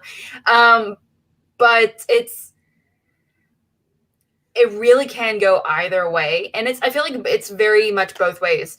The family's definitely coming off hot off the team's tournament and same with Corruption. However, Corruption, with Kalinowski, he had such a huge loss. And, that would beat anyone up. I know I would be like completely out at that point. So I would definitely understand for sure. But he's also, him and Shannon have talked about, he's more focused more than ever, more than when he was last season or the year before when he was like actively running up against Cushing. So I am kind of curious if he's doing anything actively different. But also I feel like he does really, really well when he comes up against strong competitors with personality. I feel like he honestly lacks, he ends up struggling a little bit when he tries to overdo the personality. Like if he's going up against someone if he's going up against someone like Dan Murrell, where it's all knowledge and very little personality on the mic or anything, where Mike is like, you know what, I'm going to be the big man here. This show's going to be all about me. As a result, then he struggles a little bit. But since obviously that's not going to be an issue with this one, you know, I do feel like I feel like it's going to be pretty good all around. I am also really, really curious to see McWeeny under the guidance of Levine, since he's going to be starting in singles again. Obviously, the past few seasons where he's been in singles, he's been okay, but not great, even though he's amazing. It's like being part of teams. So I really hoping that translates over. So I'm hoping we're going to get a little inkling of him, I guess, dominating, obviously, you know, not only in teams match, but, you know, an inkling as what we can expect from him in singles. I will say, I think it comes down to round one. If Andrew Ghai has a solid, like 7 points or 8 points in round one, then it's going to go family's way. Because Drew is very solidly underrated as a teams player. And we get to round two, Drew McQueen has his knowledge base, and Andrew Ghai fills in a little holes here and there. And then round three happens. I think that if Drew can get that good solid round one, if Andrew Ghai get a good solid round one, then the corruption will be in trouble. It's true. And that's another thing. No, sorry, I should bring up something too. I want to throw in there. Debonair. I am so excited to see him as Debonair. I don't know what that's going to be. What is that going to be necessarily? I mean, oh my gosh, what if he wears like a tux? Or like when I think of Debonair, I think of like old school, like, you know, like black and white movies where like the classiest of debonair men where tuxes, like old school, like James Bond or something, where they would be like wearing a white suit or something and come in with like a martini. Right. Or Laurence Olivier or something really classy. But that's what I think of when I think of debonair. So I could be completely wrong. I think it's 3 round. I think it's I only think the it's champion title, 5 round. So it's only going to be a 3 round. 5 rounds almost exclusively champion matches, or I think contenders, number one contenders, And that's true. Jay's got for real, it's true. But I think you're halfway through round one, you know what he's going to do. Because Andrew Ghai can get in his own head sometimes too. They're human. I mean, who doesn't get in their own head after a while? Yep. You know, not only that, you're going against some of the best players in the league. I mean, who wouldn't? Yep. No, I don't sleep. I just don't sleep. I've never known Paul to sleep. I feel like he's available at all times, pretty much. So I don't know how he does it. Oh, Lucas, I'm sorry, that cracked me.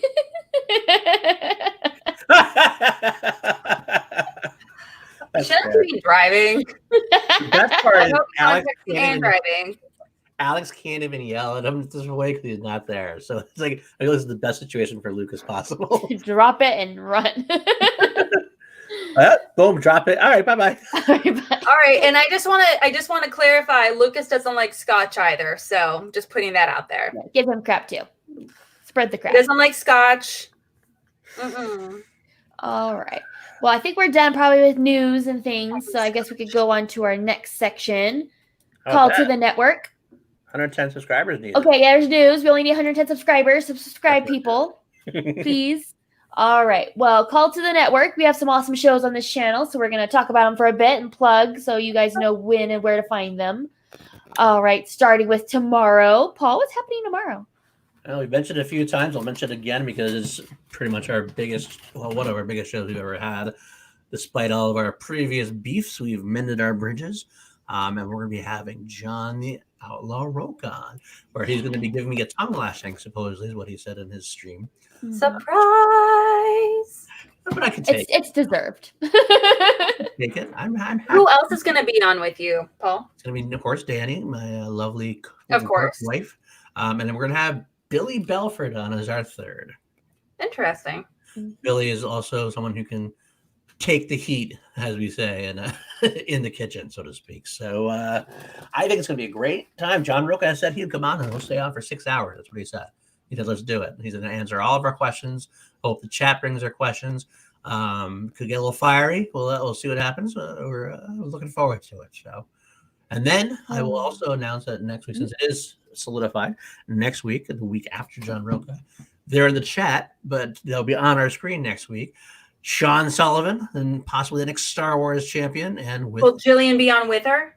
With his, as everybody else thinks, wife, but he's not really his wife, but everybody else has wife Jillian. Schmo wife. Schmo wife. Oh my gosh, that's gonna be fun. So I'm very I love those two. I love talking Star Wars, so that's a good one for me. That's gonna be a great one. Those are the two that are solidified. We have a lot of other names coming up, but yeah. Ooh, I hope Roca will make a cool promo like Winston and Ellis did. That was pretty cool. That would be hilarious. If it actually became like a thing, like a thing for everyone to do. Yeah, right. Wife, also schmo husband. Lucas is a schmo husband. Fair enough. Oh, that's going to be such a great episode. I'm so excited. I'm excited to be fourth on that as well. So you'll see me in the chat helping get the questions over to them. And much love to Kelsey. Kelsey's been kicking ass at that. She is our behind the scenes tech person, getting the chat on the screen. It's fun. It's fun stuff. I like being the dark shadow, getting to lurk and be like, I can see you guys. It's great. All right. And then 8:15 Pacific, sorry, 8:15 Pacific. 8:15 Pacific. Perfect. All right. And we don't have anything happening on Tuesday, but Wednesday we have another amazing show. Alex, what's happening on Wednesday? On Wednesday, every Wednesday actually, I host Schmobates. It's a Schmodown themed debate show where I actually have we really ask and attempt to answer Schmodown's biggest question, ranging from best title match of all time to best most iconic team, all the way down to what competitor would be best in a Thanksgiving themed food fight. So it gets weird, it gets fun. Actually, last week we also had one. I was like, what would be the best Schmodown mascot? And I think the winner was Greg Alba in a wheel costume. Remember when Mike Deacon lost all 3 questions?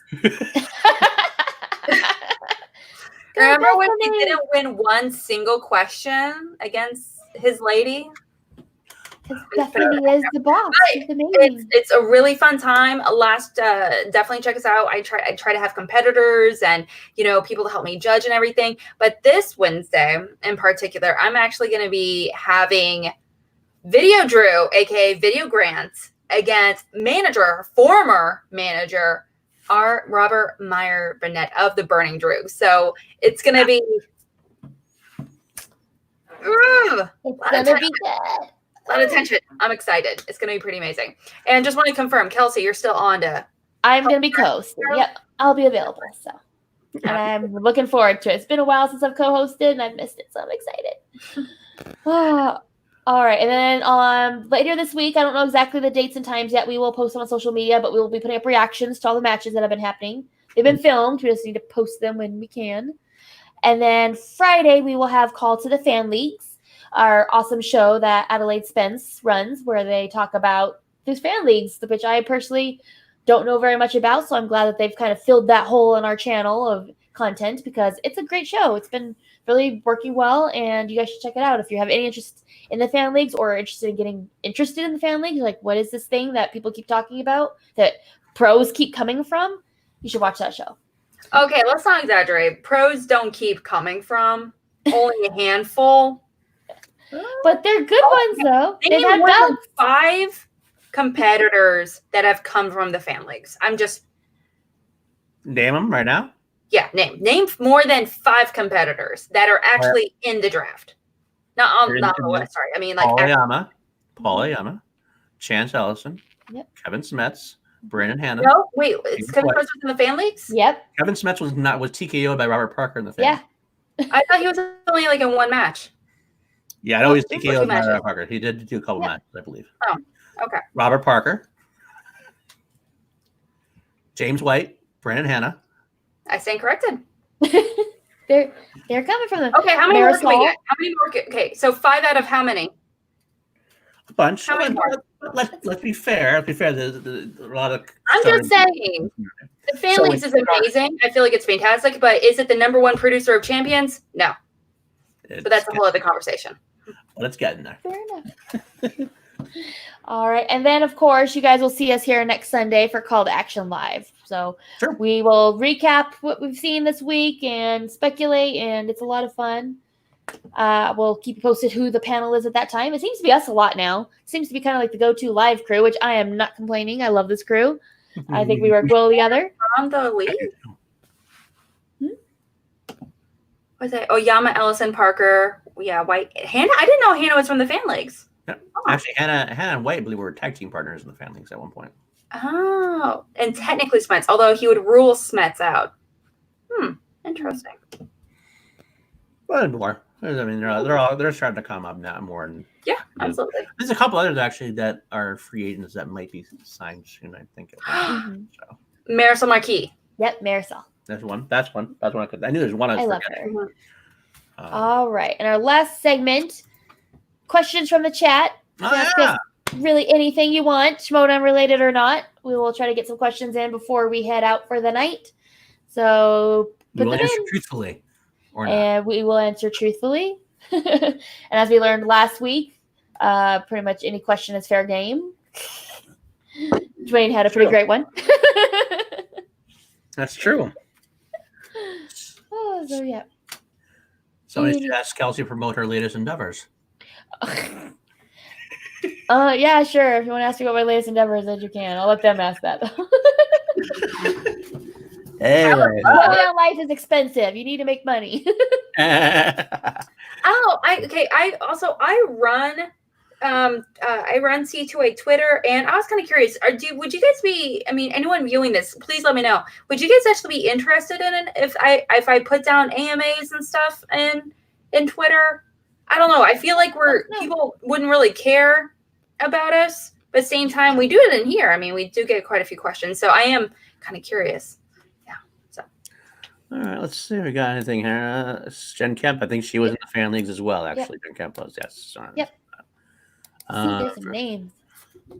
Playing Action House for free. I'm sure somebody is at some point. There might be. I'm bringing my children, so I think we're let's see. But I'll probably have we already booked a hotel just in case, so we'll probably be in our own space, but we'll see. But I'll be there. All right. My computer just slowed down. Hold on. All right. I want to throw some other chats up there. My computer just glitched. I can do some real quick. There's one for you, Paul. It is 867-309. 309. And then Jenny answers. I think you need to sing it. I think that's what I think you need to know. 867-309. 867-309. All right, and then we're going to see the movie Onward this week. I have my kids. They want to see it really bad. It just kind of depends on us going after school, but it looks cute. So I'll see it at some point. No desire. I'm not gonna lie. So who is going? Do we know who's going? I know we're Kelsey's going. Alex even. And Lucas, and Alex. And Houston, and Free For All. It's gonna be awesome. Me too. Is Adelaide's going for the free for all? I bet Adelaide's. I believe so. Yeah, they're around for that. So. Yeah. At least them. Let's see. Correction. I thought guy's name was 1-800 Go Fuck Yourself. Would be. If it's not, it will be now. We'll let them know. That's his answering service. Just really corrected us there. That's it. Your favorite Studio Ghibli movie? I don't know. That's a very personal question. All right. So I was just on an episode of our favorite fantasy movies recently. And I actually, with Malcolm for like top 5 kind of thing, it was like top 5 or top 10 kind of thing. And I put down Studio Ghibli. It was like my number 3 favorite fantasy movie of all time. And no one knew what I was talking about. And I was just like... Yeah, I had to double check. Mine is Kiki's Delivery Service. I watched that probably 100 times as a kid. I had a cassette tape or VHS, and watched it over and over and over again. So that's probably my favorite. Yeah, it's great. I wanted to be a witch so bad. I don't really know. I didn't actually watch a lot of Studio Ghibli stuff. I don't know. They're just saying they're available on are all available on Netflix now. Okay, are they? Yes, it's just become a recent thing, like starting this month, I believe, like this month or last month or something. And you don't. I feel like there is this idea that in order to like them, you have to be a kid. No, you're not. I was like, people have asked me that before. But because it's like animated and it's just like, it just seems childish. It's like, oh, there's like kids flying on brooms or shit, you know, that's like kind of kiddish mentality, but there's so many great themes. The creature creation is fantastic. The visuals, there's so many like really intense themes that like in industrialism versus environmentalism, you know, friendship, all that good stuff, but it's fantastic. Every single one. And also, don't watch Grave of the Fireflies alone. Only watch that movie if you really want to openly weep and be depressed for like 2 weeks. Fair enough. Because that movie is the saddest movie you will ever see. Is Princess Mononoke?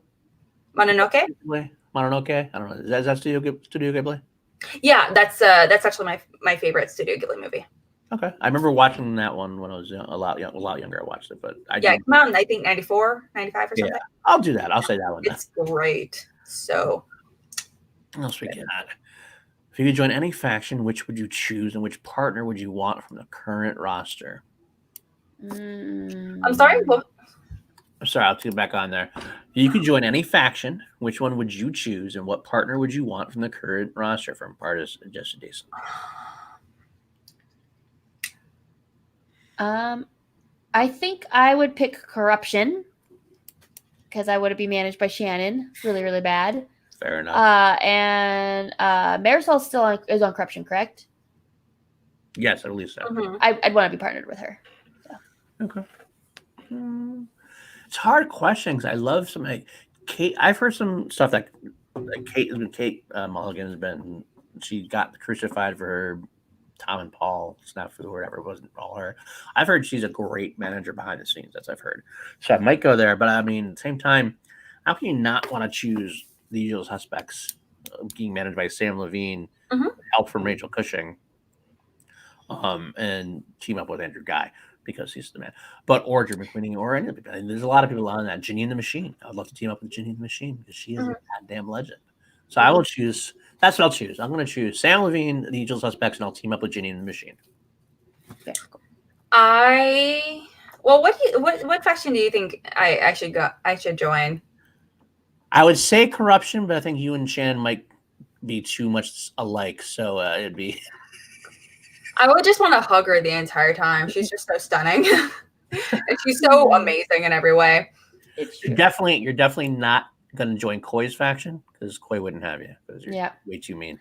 I could see you in the dungeon. I feel like you and Kaiser would banter like crazy and it would be great. That's kind of fun. Okay, ma'am, you're totally right. I would join the dungeon so fast. But that would be definitely a favorite. I just kind of want to hang out with the crew, honestly, just hang out. But I do, obviously, being part of the action fam. I mean, suspects as well. Fair enough. Darren Band, does anyone think Ben Goddard, the Bandit, could compete with Robert Parker in 9G? I haven't seen him play. No, I don't know. I don't know what Ben knows as far as energy goes. He didn't have his first match. He seems knowledgeable, but I know that Robert Parker's an absolute beast, so it's hard for me to say that he can compete. But I will say that we'll have to find out what Bandit knows. But if you had to tell me, if you had to guess right now to put money on it, I'd put money on Parker. Just because, we've seen some tape, so I've just seen the tape, and he's unbelievable. So we'll find out. I mean, but also Ben. What's that mean? Ben throwing you showing shade at Ben Goddard? No, I'm saying Ben. We cannot underestimate Ben. Come on. Okay, that's what that face means. Okay. I wasn't sure if that was a throw to the bus. Yeah, we're totally obvious here, guys. Where's the shade going? Y'all suck. Okay, but Ben, I feel like he knows his shit. being like I was completely blown away by his singles debut. So I'm pretty excited for him to be in IG. I am curious to see how long he's been training for IG. If that's something he like, for example, like I know a lot of IG players, they start with IG and then they branch into another league, or it's the other way around. Or if he like knew right away, I want to do all these leagues, you know, like Adam Wick, he was started in teams and now he's in singles. And oh yeah, Star Wars, like that's an added bonus, but it probably wasn't planned initially. Very true. So I'll have to say, I'd like to see Ben Goddard face somebody first in IG and see what he's like, and then we'll find out. Then we'll see. Plus, there's a lot of real strategy. I just want to say that. It's Goddard for real, says he'll respond to your posts on Twitter, your AMA posts. So go ahead. There you go. Let's see. General Ferris McDonough, what's your favorite action movie anatomy? Oh, that's a big question. Ooh, that's an intense question. If I had to pick one, I can't pick one. Probably Prisoners, Warrior. Well, there's the Warrior one that had Gavin O'Connor on, which is phenomenal. That was great. I'm hearing that they're trying to get Gavin O'Connor to come back on for the way back. The Ben Affleck. So that would something to look forward to if that happens. But I also loved. I mean, the Patriot one is fun. The Rock one is fun. Some of them are just like they're not even great, like not even great movies. Like the Edge one, the movie on the Edge, freaking hilarious. But so. My personal favorite's the Phantom Menace one. If you'll watch it, you'll see why. that was a good one. That was a pretty good. That was a really good episode. You should watch it. I liked Top Gun a little bit, quite a bit. I love that one, especially because it was like my first call out where I was like, oh they know me. But also it was just like the entire time they're like, yeah, this movie's great, but this movie is totally not correct. That's not the way it works. This movie does not age well. And they kind of brought to light a lot of things I had not realized because I haven't seen the movie since I was like 15. But still, I was like, but I had it on a pedestal in my head for so long. So I was like, oh shit. And I had to go back and rewatch it. And I was like, oh fuck, they were right. Was this when they still thought you were a boy? What? Was this when they still thought you were a boy? Yeah. Literally everyone, until they meet me, everyone usually thinks I'm a boy. Well, thing is, on paper, thing is, even when I used to work in HR, in email, I'm very direct. I don't like to beat around the bush or anything, especially, you have to take out, flowery words and everything. And having my name, there is the association with being a guy. And that in correlation to my how direct I am. People think I'm a dude. But I remember being in situations where I would interview someone and they're like, hey, sweetie, can you let your manager know that I'm here for an interview? And I'm like, hi, that's me. I'm Alex. And they're like, you're Alex? In the email? And I'm like, yeah, hi. Hi. That's a good way to start. Power move right there. Power move. That's me. I would purposely wear, because a lot of people wouldn't take me seriously looking at me. I would purposely wear power colors and blazers every day. And people actually treated me better. I think once they see you once and they deal with you once, they know to treat you better. They know to be intimidated by you. And then I'll just fire them if they don't. Woohoo! But I will. I did. Well, I'll still battle you because I still like it. I'll battle you. So. Sean Sullivan says, Jill doesn't want to talk about crashing the action house if there's one for FFA. So that might be something to deal with because I would love to see that. Yeah. More FOMO because I can't come out. God damn it. You can figure it out. Paul, there's this thing, businesses you can sign up for online to make extra money on the side to help pay for your Schmodown habit. I'll look into that. Justin Hamilton, when Roka drags balls on people's faces, does he swipe right or the left? We'll have to ask Garth McMurray because he's the one who gets his balls dragged across his face all the time. Rosalie. Jameson. Jameson or Brown? I'm a Jameson guy versus. I like them both. I like them. If it's got alcohol in it, I'm pretty much good, especially. But I love a good whiskey. Jameson's good. Jack Daniels, Gentleman Jack is very good also. Let's see what else we got here. Addie said they are going. No, Sean, I'm not. I gotta wait until I'm a little less funding right now as far as this year goes, so I will not be able to go to much outlet. I'm going to wait till they come back to the East. And New York show, Boston show, Pittsburgh or Philly, maybe Baltimore, somewhere around there. I'll go to those shows. And I'm hoping to get my finances back in order so I can go out to LA for Spectacular again. That's my hope. Cool. Do you guys think Bateman is okay after last night? Yes. Yeah, yeah, absolutely. He's fine. Yeah, you can find it for yourself by watching Action Unfiltered and any of them. He actually had an episode earlier today where they were chatting about it, and he's like, "Hey, at the end of the day, I know I played my fucking best, so I'm not sad in any way." So the action guys, love that action guys, and he seemed like himself. He seemed very confident, very happy about it. I mean, not happy obviously, but he was a lot better spirits than I thought he would be, to be honest. Yeah, seeing him right after, you could tell he had that feeling like that sucked. But then but you could tell he got over it pretty quick, I think, because I mean, he lost to the greatest of all time and barely. Exactly. Yeah, if you're gonna lose, you want to lose to the best. I mean, yeah, and by barely, like 1 point in sudden death. I mean, you crushed it, Guy. Schmelway, what's your most anticipated movie for this year? The blockbuster season right around the corner. My came and went. I'm trying to figure out my new one. What was that? Birds of Prey was my favorite. Okay, anyone else? Another one. Do you have anyone, Alex, off the top of your head that you're really looking forward to this year? I like No Pressure Bibs. Actually, No Pressure for Bibs, absolutely, obviously. Honestly, I would really love to see John Humphreys. No, for the movie. I'm sorry. The movie.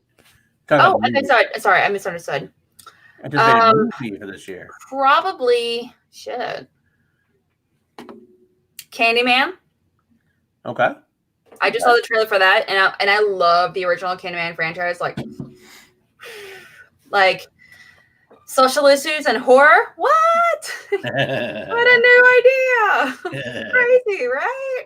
Absolutely. Why not? But I really am looking forward to seeing that movie. Okay. Here pretty soon. Myself, I have a couple. I am really looking forward to The Way Back because I love Gavin O'Connor and his sports movies. They seem to really always hit a brother's heart, so to speak. I also am looking forward to Tenet, Christopher Nolan's new one. And finally, definitely looking forward to Dune because Denis Villeneuve is my current favorite director.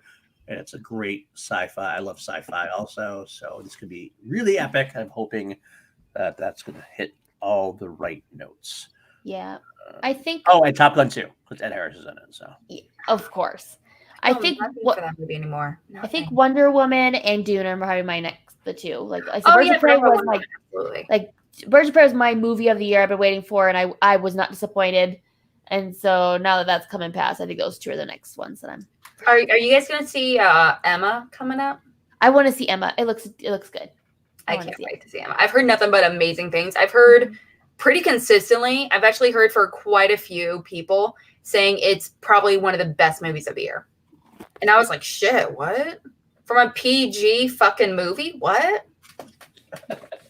I don't feel right. I'm really jealous you're holding your cat because my cat disappeared on me. Indiana Jones, Marty McFly always gets, when I'm recording, decides that he's going to come and take over. See? Look at that. See? Emma is amazing. Just saw it last week. Wait. All right. Fair enough. Let's see. Oscar Romo. Team Sorry. Right. Team PLD or Team Alcavetta? Well, I gotta go Team PLD myself, but that's just me. I mean, I go Team Alcavetta. I feel like you're trying to start behind the scenes drama between C2A. What? So I'm not going to vote. There's no right answer there. Whatever I say, I will have backlash. I give Jake shit, but he's my brother, so I'm not going to say anything. I think he's pretty funny. I won't ever say it again, though, because that'll ruin my reputation. I'm supposed to give him shit all the time. So, all right. Any more questions or scrolling through now? We got a little more to get through. All I'm hearing is that people don't want us on here. They don't want us streaming. That's what it feels like, guys. Sick of us. Actually, I'm calling out stuff from we talked about a while ago because it's all Shannon and us would be a great heel team. That's true. I think it's true. I love my Stephanie. Are you saying we're not a heel team? Excuse me? Farewell with Dagnino. That actually would be an interesting, fun match. That'd be. I think that'd be good, to be honest. I'm not gonna lie though. If I was paired up with Dagnino, I would be the entire time. I'd be like, "What the fuck are you talking about? No, you're wrong. No." That would probably be why I would be paired up with them pretty well, though. Who knows? Looks like Jake didn't hear me calling him out, so I'll have to destroy the evidence before he can see that. So, let's see what's here. Ben Robert. Looks like a lot of people are saying Robert. Yes, that is a fat cat. He is a very fat cat. My wife says he's big boned, but that's all it is. All right, I guess that should do it. All right. Well, I guess we will call that a night. Thank you so much for joining us, everyone, on another episode of Call to Action Live. We always love it when you guys are here with us in the chat. To introduce, there was our final plugs. We're going to start with Alex. Where can people find you? You can see me running the Call to Action Twitter handle at Call to Action Pod, so definitely check us out there. It's actually linked in the little thing below if you want to copy and paste it or something. But yeah, again, every Wednesday I have Schmobates where we answer Schmodown's biggest questions. So definitely check us out there every single Wednesday at 9:30 Central. All right, perfect. And PLD, where can people find you? Okay. Last plug. All right, I'm at Paul_DeNuzio. I'm also find me at patreon.com/Team Action, where we just had a plethora of people joining. You might have another chance if you join tonight to get into that $10 tier, which gets you access to Action Rewind. We have a bunch already do it, so do that. Help me keep me working hard this week and try to update that spreadsheet because that's going to take me a long time now. You also can find me on Chill tomorrow. Also going up tomorrow is a special episode of Class Action, the show I do on the Action Industries YouTube channel. Usually we do it on Saturdays. This time we're doing it on Monday. It's pre-recorded. Me and Richard Eric Jarvie, also from Call to Action, we are doing Han Solo versus Indiana Jones. Fun category. Ooh. And it's going to be fun. Yes. And Drew is my very loyal viewer, all of my chats. Thank you, Drew. And finally, one last thing I will say. I have started my own YouTube channel as well called PLD Projects. I'm going to be doing some trailer reviews. I do a Star Wars show every week, and I'm going to be starting a show on the sci-fi show V from the 80s and the reboot in 2009. So if you can come join me, C2A1K, PLD1C. We're going to get 100 subscribers there. So there you go. Sounds perfect. All right. And you can find me at KelseyKins90 on Twitter and Instagram. Also run the Call to Action podcast Instagram, so you can interact with me there. TeePublic, we have merch. I'm pretty sure there's a sale going on right now, which I need to order some stuff, so I need to check that out. And yeah, I have a lot of projects I've been working on that I haven't finished yet, but as soon as I know when the release dates will happen, I'll let you guys know. I want to work on my own channel, and I want to talk about the Harley Quinn animated series because that is like my favorite show right now. All right. Well, thanks everyone for joining us. We love you all and see you all next time. We salute you. Bye.